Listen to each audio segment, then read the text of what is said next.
Dalam dunia pendidikan, guru bukan hanya menjadi seorang pengajar, tetapi juga menjadi penjaga nilai dan keteladanan siswa. Karena itu, setiap pelanggaran etika guru bukan hanya menjadi sekedar pelanggaran individu, bukan hanya menjadi masalah individu, melainkan juga mengguncang kepercayaan masyarakat terhadap sekolah sebagai ruang aman. Kasus dugaan pelecehan oleh seorang guru SD negeri di Tangerang Selatan pada tahun 2025 hingga 2026 menjadi contoh nyata betapa seriusnya dampak pelanggaran etika. Bahkan tidak perlu saya jelaskan secara detail pun, semua orang tahu, semua individu tahu, tidak ada yang benar akan tindakan pelecehan seksual. Peristiwa ini tidak hanya melukai psikologis anak-anak korban, tetapi juga menimbulkan pertanyaan besar. Bagaimana sistem pendidikan kita menjaga integritas profesi guru? Melalui laporan ini, saya akan membahas kasus tersebut secara lebih mendalam. Mulai dari deskripsi peristiwa, analisis etis dengan berbagai pendekatan, strategi implementasi yang bisa dilakukan, hingga refleksi pribadi sebagai calon pendidik. Tujuan laporan ini sederhana. Memahami bahwa etika guru bukan sekedar teori, melainkan praktik nyata yang menentukan kualitas pendidikan dan masa depan Gen Z. Kasus ini terjadi di sekolah dasar negeri di Tangerang Selatan yang melibatkan seorang guru berinisial YP. Ia berusia 50 tahun dan ia pada saat itu menjabat sebagai wali kelas 5. Guru tersebut diduga telah melakukan pelecehan seksual terhadap murid laki-laki dari Juli 2025 hingga Januari 2026. Kasus ini terungkap setelah 13 orang tua murid melapor dari UPTD Perlindungan Perempuan dan Anak Kota Tangsel. Dari jumlah itu, 9 diantaranya melanjutkan laporan resmi ke kepolisian. Dan tentu saja peristiwa ini menimbulkan keprihatinan yang sangat besar pada saat itu. Bahkan hingga sekarang ya. Karena guru yang seharusnya menjadi teladan moral ini malah menjadi ancaman bagi anak-anak yang seharusnya dilindungi. Selain itu, dampak kasus ini sangat luas. Tentu saja, pertama, dampak psikologis. Anak-anak korban mengalami trauma dan kehilangan rasa aman di sekolah. Kita harus ingat bahwa sekolah bagi kebanyakan anak adalah rumah kedua mereka. Bahkan ada anak-anak yang menghabiskan waktu lebih banyak di sekolah daripada di rumah. Selain itu ada juga yang bahkan menganggap sekolah sebagai rumah mereka yang pertama, yang mungkin tidak mendapat ruang yang aman di rumah hingga mencari ruang yang aman di sekolah. Seperti itu. Kedua, dampak sosial. Masyarakat kehilangan kepercayaan terhadap institusi pendidikan. Lagi-lagi seharusnya menjadi institusi di mana anak-anak berkembang, di mana anak-anak mengeksplorasi, di mana anak-anak yang seharusnya dilindungi. Ketiga, dampak hukum. Kasus ini masih sedang ditangani oleh Polres Tangerang Selatan dengan pendampingan dari UPTD PPA. Lalu yang keempat, yang akan kita bahas setelah ini, dampak etis.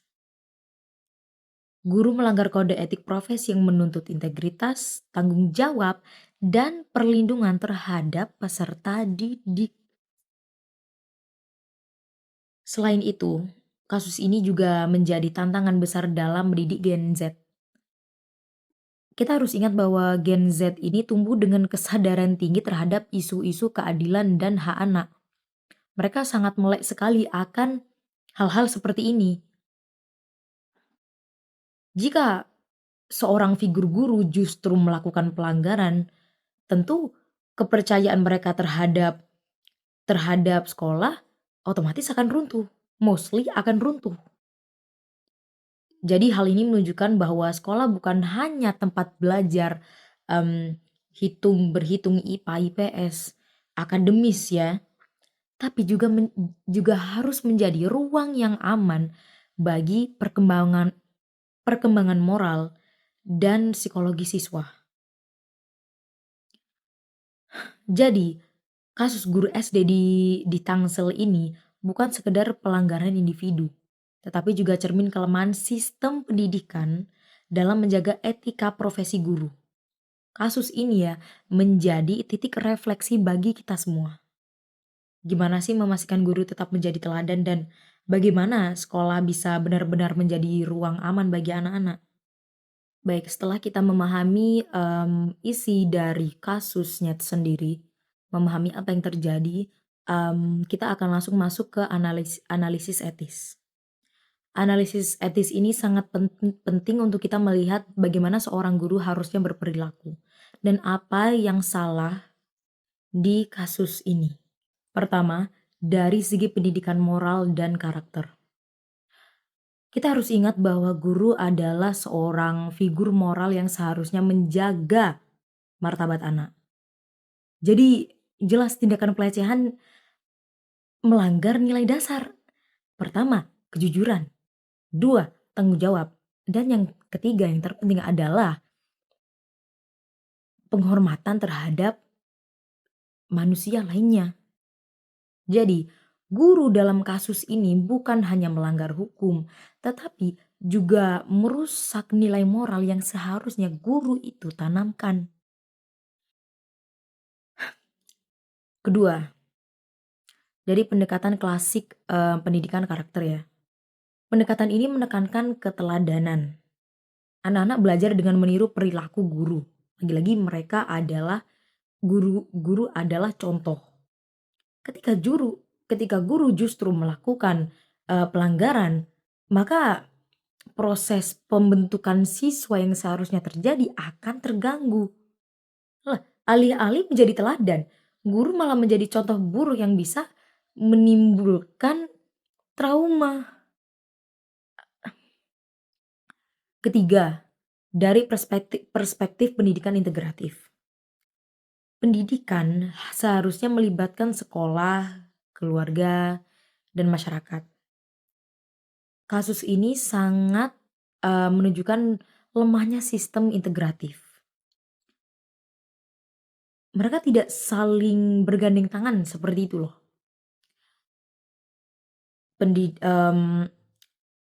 Pengawasan sekolah yang tidak berjalan, komunikasi dengan orang tua yang kurang efektif, dan meka mekanisme perlindungan anak yang tidak langsung segera aktif.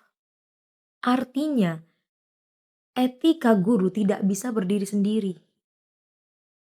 Harus ada ekosistem pendidikan yang sehat, yang mendukung satu sama lain. Satu berdiri, satunya tidak bisa.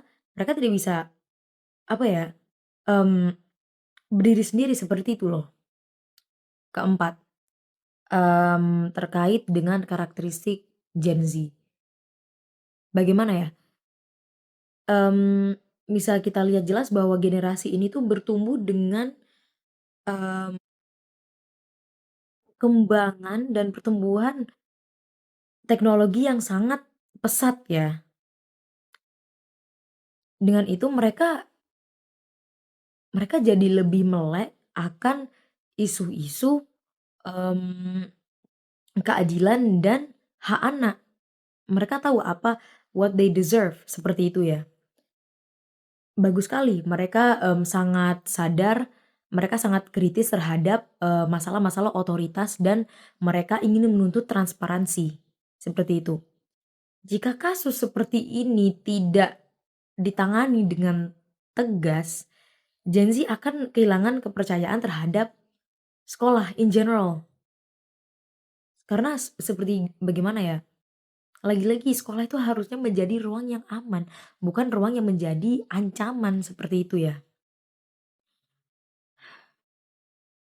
Maka pendekatan etis, harus menyesuaikan karakter mereka.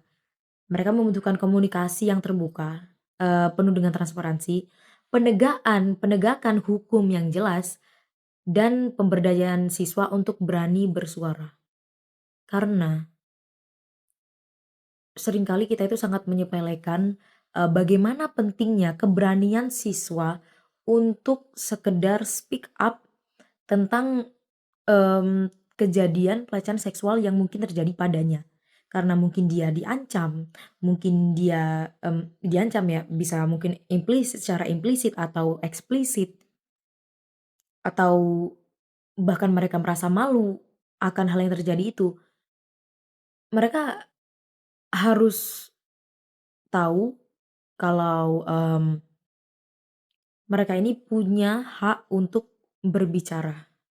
Strategi-strategi apa sih yang, bisa diambil, untuk, mencegah hal yang serupa, akan terjadi lagi, tidak terulang lagi, dan agar sekolah tetap menjadi ruang yang aman bagi anak-anak.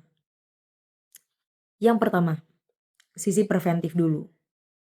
Guru perlu mengikuti pelatihan etika secara rutin agar mereka paham batas interaksi profesional dengan siswa. Karena dari saya pribadi, saya sering melihat, mmm, guru yang melampaui boundaries yang harusnya mereka buat duluan. Bahkan sekedar mengelus kepala, eee, berjabatan tangan yang, salim yang mungkin lebih lama dari yang seharusnya. Guru terkadang tidak sadar, bahwa itu akan menimbulkan pikiran, di dalam siswa bahwa itu adalah interaksi yang normal, especially untuk, figur yang mempunyai otoritas, dengan yang bawahnya, seperti itu. Dan sekolah juga harus, punya sistem pengawasan, misalnya supervisi berkala dan mekanisme aduan yang jelas, lagi-lagi logbook itu. Selain itu, siswa, juga perlu sekali diberi sosialisasi tentang hak mereka, mmm, terutama mengenai, boundaries yang harus mereka tekankan tentang anggota tubuh mereka, tentang bagaimana bagaimana, orang boleh memperlakukan mereka. Bahkan sekadar, apa, sentuhan yang terlalu lama itu mereka harus diajarkan bahwa hal itu tuh tidak normal. Itu tuh bukan hal yang seharusnya terjadi meskipun mungkin, mmm, di antara teman, seperti itu. Supaya juga, tidak ada rasa takut di dalam diri mereka untuk melaporkan, mungkin kasus serupa yang terjadi, seperti itu. Kedua, dari sisi kuratif. Korban jelas, harus mendapat pendampingan psikologis agar trauma tidak berlanjut. Proses hukum tentu, harus tetap berjalan ya, harus harus dilakukan secara transparan supaya masyarakat, percaya bahwa sekolah tidak menutup-nutupi kasus. Dan ya, dengan melakukan itu, dengan, sekolah yang transparan transparan tentang apa yang terjadi, masyarakat, mmm, akan, kepercayaan masyarakat akan pulih, mmm, dengan komunikasi yang terbuka antara orang tua dan masyarakat itu sendiri, seperti itu. Ketiga, dalam integrasi nilai karakter. Guru harus menanamkan nilai hormat dan empati dalam pembelajaran. Siswa bisa dilibatkan dalam merumuskan aturan kelas. Jadi kayak mereka itu bisa merasa punya suara, mereka punya, otonomi, ada rasa otonomi, mmm, self gitu. Nilai karakter ini juga harus diintegrasikan ke semua mata pelajaran, bukan hanya PPKN. Keempat, eee, balik ke, keteladanan dan komunikasi etis. Guru harus menunjukkan sikap profesional setiap hari, menjaga bahasa dan sikap tubuh. Sekolah perlu membuka ruang seperti semacam ruang dialog antara guru, siswa, dan orang tua. Dan yang penting, budaya melapor harus aman. Siswa tahu bahwa laporan mereka akan ditindaklanjuti tanpa resiko. Mereka tidak akan berpikir, "Ah, kalau saya kalau saya lapor, saya akan dikucilkan, teman-teman. Kalau saya lapor, saya akan dipermalukan. Kalau saya lapor, saya akan disalahkan." Penting sekali bagi siswa mmm, untuk merasa bahwa mereka itu tidak bersalah jika mereka menjadi korban pelecehan seksual.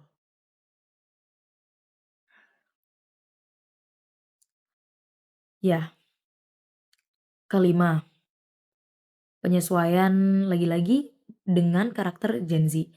Gen Z ini sangat-sangat menuntut transparansi dan terbiasa sekali dengan teknologi. Mungkin sering kita lihat ya, ada kejadian apa seperti itu ya, yang mungkin menarik perhatian mereka, mau itu baik maupun buruk. Terus mereka ingin ingin tahu apa sih sebenarnya terjadi. Mereka tidak akan ragu untuk menanyakan atau untuk, mencari tahu menahu, apa sih yang terjadi? Tidak terkecuali, bahkan terutama kasus seperti ini. Maka kebijakan etika di sini harus jelas dan mudah diakses agar, Gen Z tidak merasa kayak, "Loh, apa ini yang mereka sembunyikan?" Seperti itu. Dan, siswa juga perlu diberi ruang untuk berpartisipasi dalam, pengawasan etika, misalnya mungkin lewat organisasi siswa, seperti itu ya. Jadi sistem pelaporan juga bisa menggunakan aplikasi digital, supaya bisa lebih mudah bagi mereka. Mungkin mereka ingin, melaporkan secara anonim, seperti itu, ya. Jadi, kesimpulannya, strategi implementasi etika guru harus integratif. Mencegah pelanggaran, menangani kasus dengan pendampingan dan hukum yang jelas, menanamkan nilai karakter, membangun keteladanan dan menyesuaikan dengan karakter Gen Z sekarang. Jadi dengan cara ini, sekolah bukan hanya tempat belajar, tetapi juga ruang yang aman untuk anak berkembang bersama, especially dengan figur otoritas, ya seperti itu, yaitu guru. Kita sudah membahas kasus, analisis, strategi, dan sekarang langsung saja saya akan masuk ke bagian refleksi pribadi, terutama sebagai calon pendidik. Ya, bagian ini sangatlah penting karena sebagai calon guru, kita harus melihat diri sendiri, apa yang bisa kita pelajari, dan bagaimana kita akan bertindak. Kasus guru di Tangerang Selatan ini, saya belajar bahwa posisi guru itu betul-betul bukan hanya sebagai seorang pengajar, materi di kelas seperti itu ya, mmm, tetapi kita juga harus menjaga moral dan keamanan anak, eee, treat eee, mem memperlakukan mereka seperti mereka itu anak-anak kita, ya. Memang benar guru itu tanggung jawabnya sangatlah besar, untuk, memastikan setiap siswa merasa aman, dihargai, dan dilindungi. Mau itu terhadap sesama siswa atau figur otoritas yang lebih tinggi. Mmm, Jika saya sekarang, berada dalam posisi guru, saya akan memastikan interaksi dengan siswa selalu, profesional dan, selalu transparan, tidak hanya dengan siswa ya, tetapi juga dengan orang tua. Saya akan lebih menjaga jika saya menjadi seorang guru ya, saya akan menjaga bahasa, sikap, dan batasan fisik secara jelas. Saya juga akan mendukung adanya sistem pelaporan yang aman, supaya siswa berani menyampaikan keluhan tanpa takut, jikalau, mereka tidak mempunyai nyali untuk, mmm, atau rasa aman untuk melapor ke saya sebagai guru mereka. Selain itu saya juga, mmm, melihat bahwa pendidikan itu bukan hanya soal akademis, bukan hanya soal nilai, mmm, TKA, segala macamnya, tetapi juga soal karakter. Kita sebagai guru harus ingat bahwa kita itu sedang, apa ya, ibaratnya itu kita itu sedang menyirami tanaman. Apa yang kita tanamkan pada mereka, itulah yang akan tumbuh. Karena kita adalah guru guru dan pengajar mereka dalam kehidupan mereka setelah orang tua mereka, seperti itu. Anak-anak Gen Z juga, tumbuh dengan kesadaran tinggi terhadap keadilan dan hak mereka. Kita tidak bisa memperlakukan seolah-olah mereka itu tidak tahu apa-apa, mereka itu tidak cukup pintar untuk mengetahui apa yang sedang terjadi.